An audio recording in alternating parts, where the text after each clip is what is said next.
শিক্ষক প্রশিক্ষক শিক্ষার্থীদের ওয়ার্কশিট দিচ্ছেন, যেখানে তিনি শৈবাল ও ছত্রাকের ছবি শনাক্ত করতে দিয়েছেন। 2 মিনিট সময়। তিনি ঘুরে ঘুরে প্রশিক্ষণার্থীদের কাজ পর্যবেক্ষণ করছেন।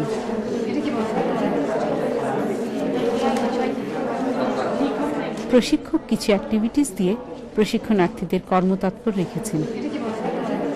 এখন আপনাদেরকে যেটা করতে হবে, সামনে যে নমুনাটি আছে ওই নমুনা সিম্পল মাইক্রোস্কোপে দেখে নাম লিখতে হবে, বৈশিষ্ট্য লিখতে হবে।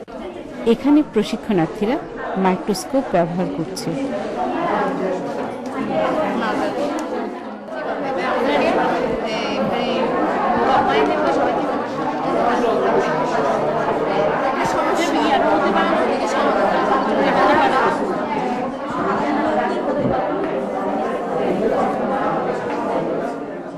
পর্যবেক্ষণ শেষে তিনি প্রশ্ন করছেন, পুরানা জলাশয় সেগুলা একটু লালচে বর্ণ ধারণ করে, পানিগুলি আমরা যেটাকে বলি দূষিত হয়েছে, কেন হয়? ক্লাস শেষে শিক্ষক প্রশিক্ষক পাঠদান পদ্ধতি নিয়ে প্রশিক্ষণার্থীদের সাথে মতবিনিময় করছেন। স্কুল পর্যায়ে যখন আমরা যাব, বাস্তবে আমাদের কি ধরনের সমস্যা হতে পারে যদি আমরা এইভাবে তাদেরকে শেখাতে যাই। গ্রুপ ভিত্তিক যদি আমরা এই ধরনের উপকরণ দিয়ে কাজটা করতে যাই তাহলে অধিক সময়ের দরকার, কিন্তু অতটুকু সময় আমাদের হাতে থাকে না, যার পরিপ্রেক্ষিতে দিকে হয়তো আমাদের চার্ট এবং মডেল ব্যবহার করে তাদেরকে সংক্ষিপ্ত আকারে জিনিসটা বুঝিয়ে দিতে হয়।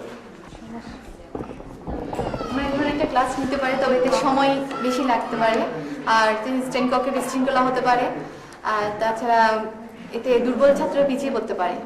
তাহলে ওই দুর্বল ছাত্রদেরকে আমরা একটা গ্রুপে না দিয়ে যদি যারা অগ্রগামী তাদের সাথে যদি আমরা মিক্সড করে দেই, তাহলে দুর্বল শিক্ষার্থীরা তাদের সাথে শেয়ার করতে পারবে।